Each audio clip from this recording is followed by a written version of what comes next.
సాగర తీరం విశాఖలో మరో క్రికెట్ సందడి మొదలవబోతోంది. ఆంధ్ర ప్రీమియర్ లీగ్ సీజన్ 4 ప్రారంభం కాబోతోంది.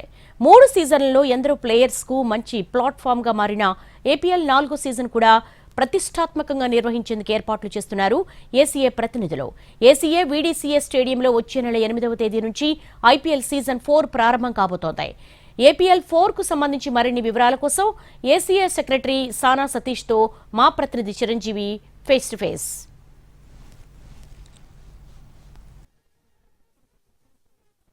ప్రీమియర్ లీగ్ సీజన్ 4 ప్రారంభం కాబోతుంది. గడిచిన 3 సీజన్లు కూడా ఎంతో చక్కగా అలరించినటువంటి క్రికెట్ ఫీవర్ అంతా కూడా మరి అన్ని రోజుల్లో ప్రారంభం కాబోతుంది. మరి ఈసారి ఫ్రాంచైజ్ టీంలు కూడా పెరిగాయి. ఈసారి ఏ విధంగా ఉండబోతుంది అనేది ప్రస్తుతం అంతా మాట్లాడడానికి ఏసీఏ సెక్రటరీ ఉన్నారు, ఆయనతో మాట్లాడే ప్రయత్నం చేద్దాం. సార్, గడిచిన 3 సీజన్లో కూడా మంచి ఆదరణ లభించింది. వైజాగ్ వాళ్ళంతా కూడా చాలా ఎంజాయ్ చేశారు.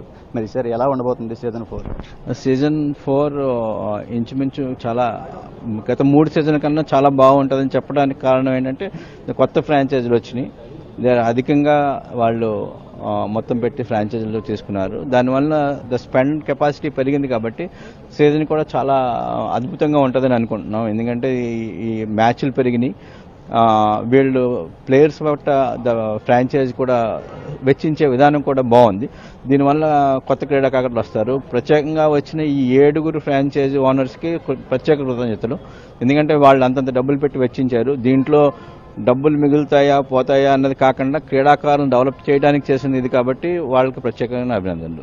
గత సీజన్లో 420-30 మంది ఉండేవాళ్ళు వేలంపాట్లో. మరి ఈసారి సుమారు 100 మంది కూడా పెరగడం జరిగింది. మరి ఓవరాల్గా ఎలా ఉండబోతుంది? ఎందుకంటే గ్రామీణ స్థాయి నుంచి కూడా చాలా మంది యువ క్రికెటర్లు వస్తున్నారు. ఈ ప్లాట్ఫామ్గానే ఐపీఎల్కి వీటన్నిటికీ సెలెక్ట్ అవుతున్నారు. అందరూ కూడా ఏపీఎల్ ఒక ప్లాట్ఫామ్ అవుతుందని చెప్తున్న పరిస్థితి కనిపిస్తుంది. ఎలా చూడమంటారు?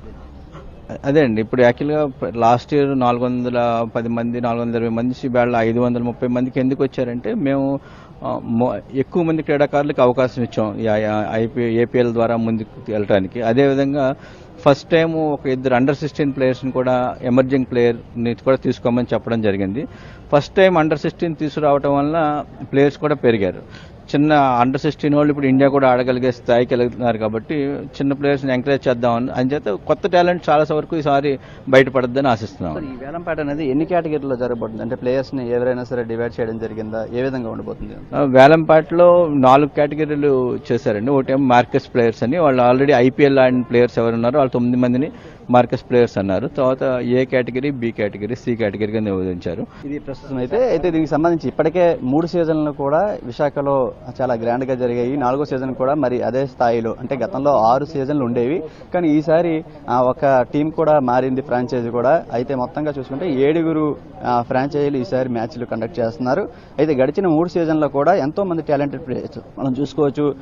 నితీష్ రెడ్డి అవ్వచ్చు, అదేవిధంగా కేఎస్ భరత్, రికీబు, హనుమ విహారీ, ఇలాంటి ప్లేయర్స్ అంతా కూడా ఈ ఏపీఎల్ సంబంధించినటువంటి సీజన్లో కూడా ఆడడం జరిగింది. మరి ఏపీఎల్ 4 కూడా అదే విధంగా అదే స్థాయిలో ఐపీఎల్ ను మించినటువంటి స్థాయిలో ఉంటుందని చెప్పిస్తున్నటువంటి పరిస్థితి కనిపిస్తుంది. మరి ఏపీఎల్ సీజన్ 4 ఏ విధంగా ఉండబోతుందో మరి ప్లేయర్స్ అంతా కూడా అదేవిధంగా అభిమానులు కూడా ముఖ్యంగా ఎంతో ఆసక్తిగా ఎదురు చూస్తున్నారు.